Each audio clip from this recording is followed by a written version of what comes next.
ตังแม่บอลก็ยังเปียงก็ไม่ลุกสุกเจ้าเบื่อคุยอย่าด่าทนายความของเฮาเอามาจากบ้านฝากไข่ทางแม่เฒ่าเนาะสินเฮาหรือว่าไอ้น้องของเฮาเบิดอยู่นี่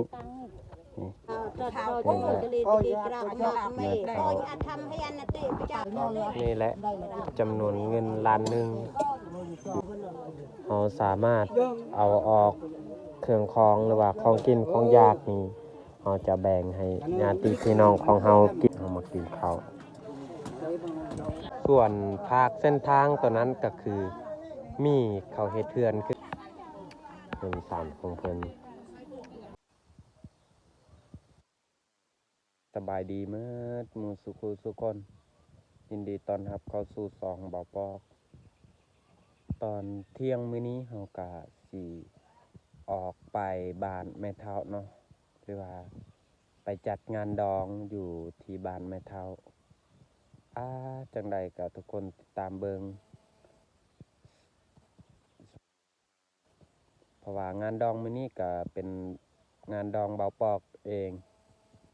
จังใดก็ทุกคนติดตามเบิ่งเลยครับชมว่าเฮาใส่ค่าสินสอดเท่าใดมันมีจำนวนเงินเท่าใดจังใดก็ทุกคนรอลุ้นนี่ก็ยังไปรับคนอีก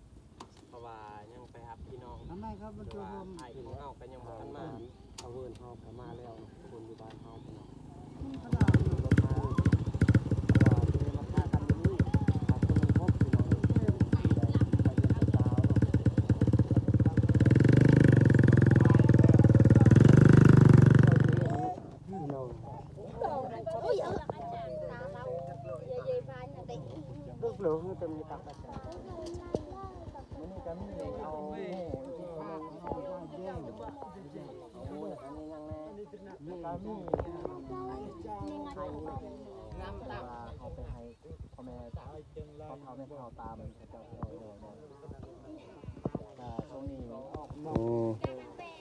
ซีนหมูที่เอามาจากบ้านฝากไข่ทางแม่เฒ่าเนาะซีนหมูตัวหนึ่งนี่แหละ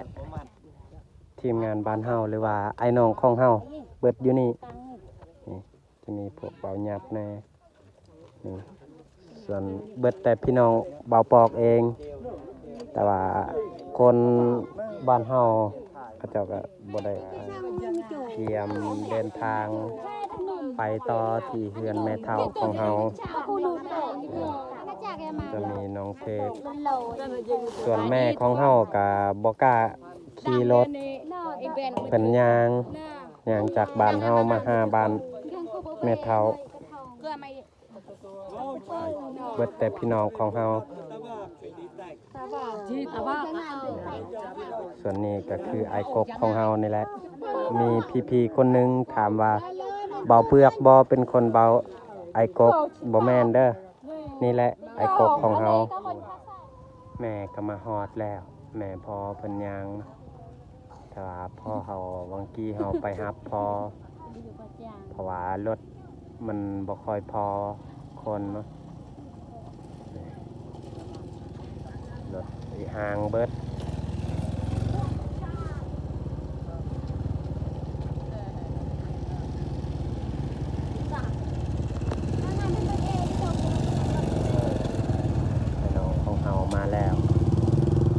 เบิดแต่พี่น้องนะทุกคนจังใดก็ช่วยให้เป็นกำลังใจให้เบาปอกแน่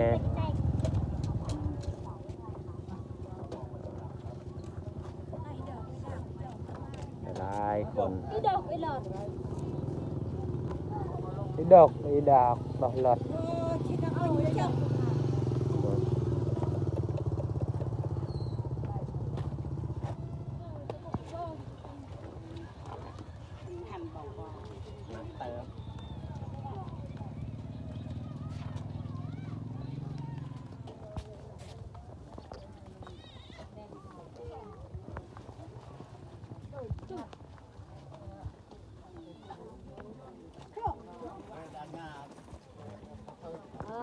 dan yang tadi thì tê ca mà chẳng tầm mỹ đắng hay phơi cho มันหยัง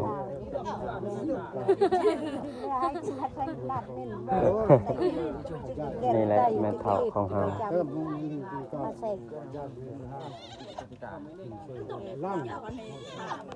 เพื่อนของเพิ่นคือ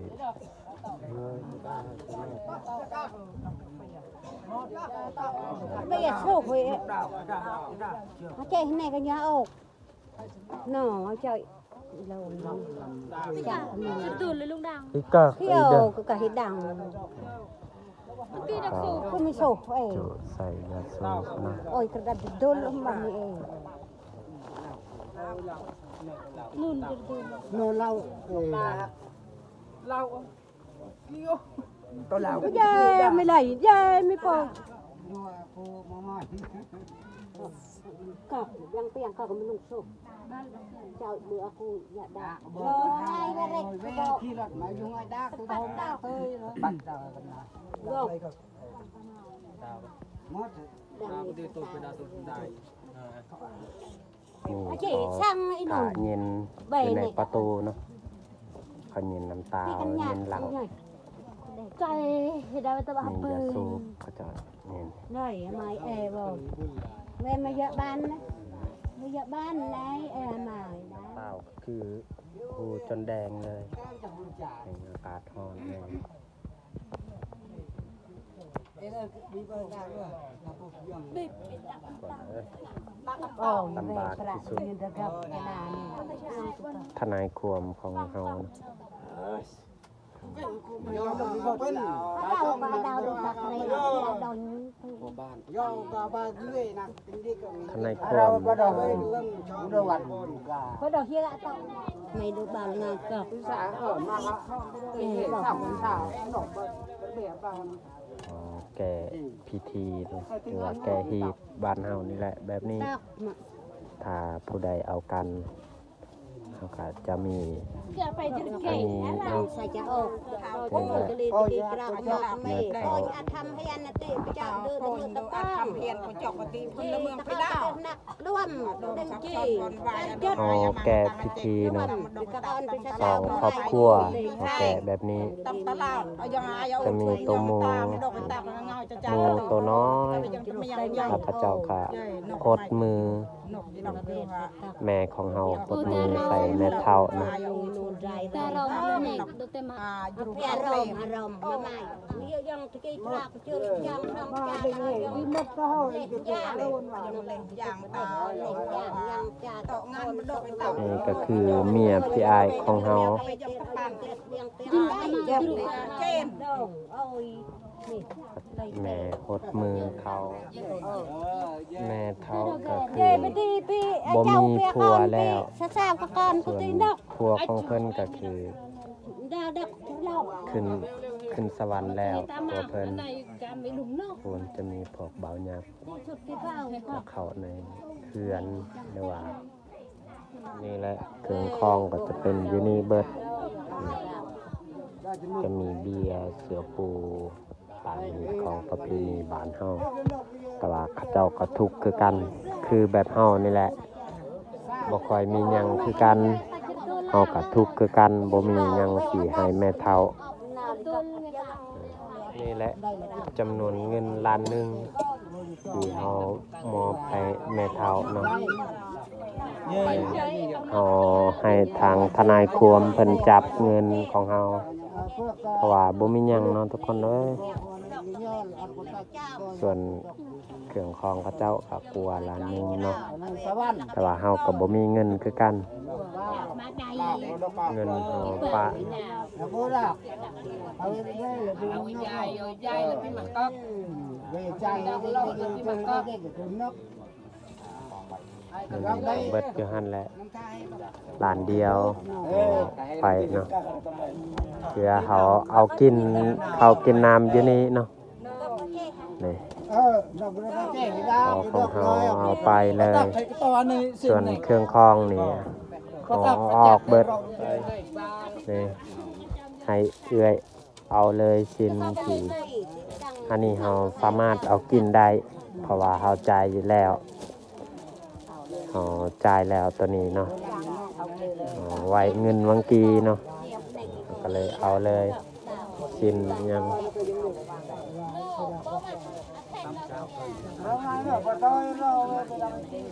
ทั้งของเบิดก็เอายัดใส่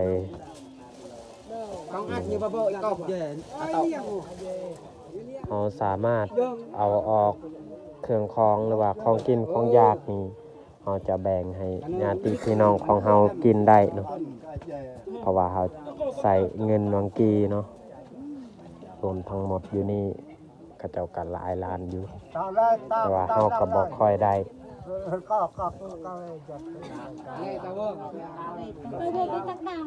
นี่ก็คือปลาจีมจากเวียดนามทำเป็นเท่าซื้อหอมแบงเป็นพาเนาะถ้าทุกคนกินข้าวแล้วจึงค่อยเฮ็ดปีกของนี่ก็คือใส่ไก่เนาะ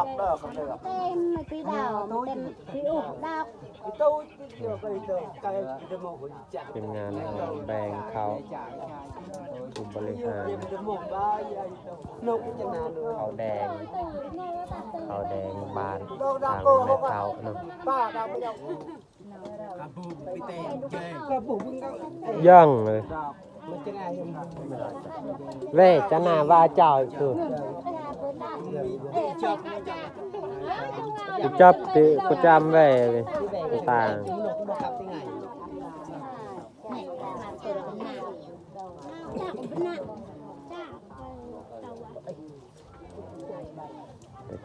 กินข้าวปุ้นนะ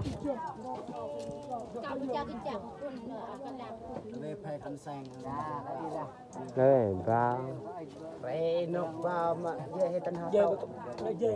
ไก่ก็คือเฮาสิเอาเมื่อบ้านประมาณไก่อันนี้ก็ประมาณ10ปลายโต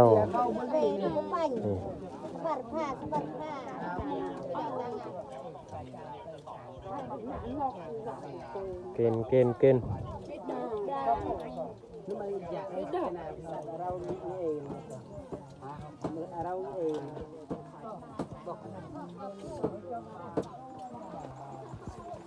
เราไปมอดน้องเอง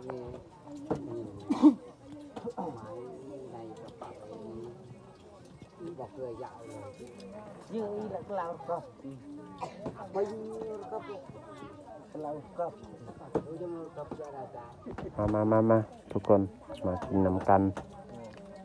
อาหารตอนเที่ยงตอน2 โมงเนาะเอามาฮอดนี้เอามากินข้าวตังได้แม่บอลตรงนี้ไปกันเจ้าน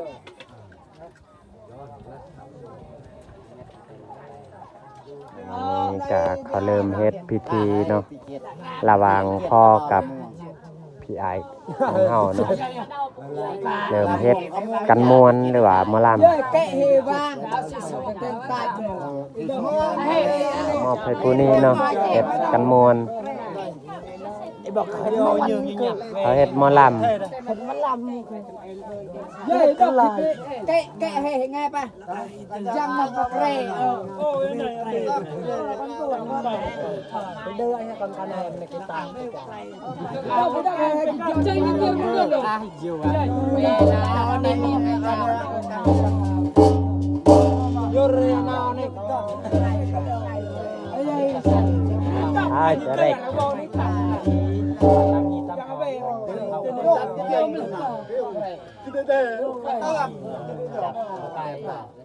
เกรยังเคยได้ร้านนี้ต้องมีเยอะบ้างเลยเยอะงับหลังครับเป็นตัวอย่างต่อตาง่ายใช่เลยเจ้า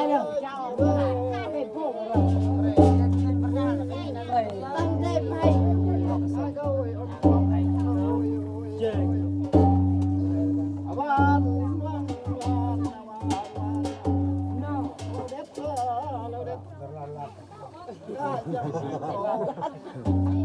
า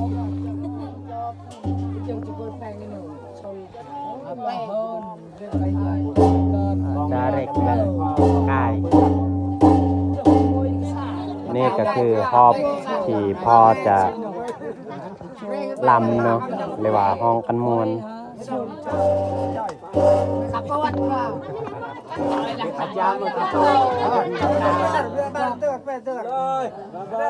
Lekat kalau kami tema menang tanah macam betul.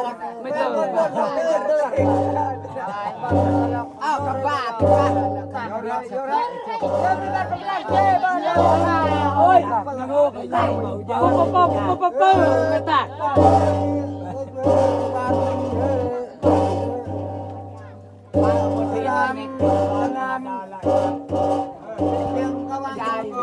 Bukan tulang apa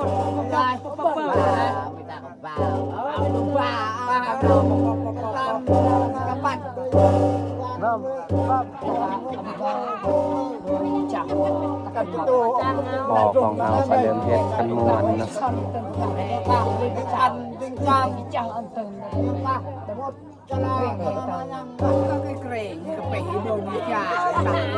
า หลักฐานในตรงนั้น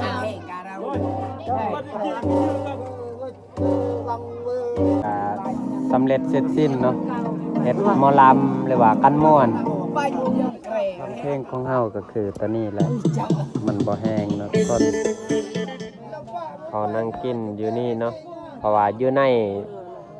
ตอนนี้ก็ฮอดเวลา 5 โมงแรงแล้ว เพราะว่าอยู่ในก็เจ้าให้ผู้หญิงกินข้าวแล้วเดี๋ยวไปเบิ่งบรรยากาศอยู่คือทางบ้านแม่เฒ่าหรือว่าพี่อ้ายของเฮาว่ามันเป็นจังไรในหมู่บ้านของเพิ่นนี่เขาเจ้าปลูกหอมบัวส่วนภาคเส้นทางตัวนั้นก็คือมีเขาเฮ็ดเทือนคือกันพุ่นโอ้ทุกคนเอ้ยลำบากที่สุดคันคือฝนตกอยู่ในเวียงจันทน์เนาะตามที่เขาเบิ่งในข่าว อาจจะบ่รอดคือกันคันว่าฝนตกแบบนั้นนี่สังกะสีนี่อาจจะร่วงหรือว่าทะลุส่วนเบื้องหั้นก็คือบ้านที่กระเจ้าทิมเฮือนซานหลังใหญ่ที่เขาเฮ็ดเพราะว่าเนื่องจากมันเกิดสาเหตุไฟไหม้เนาะบ้านเขาก็เลยมาย้ายอยู่บ่อนนี้เฮ็ดกระตูบเล็กๆแบบนี้เลย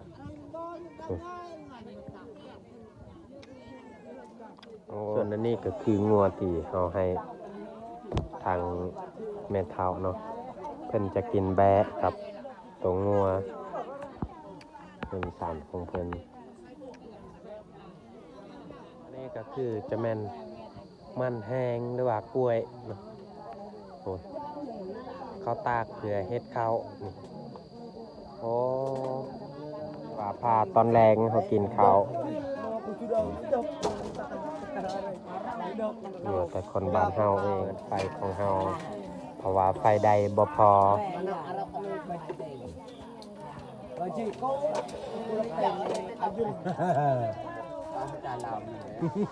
พาเข้ากลางคืน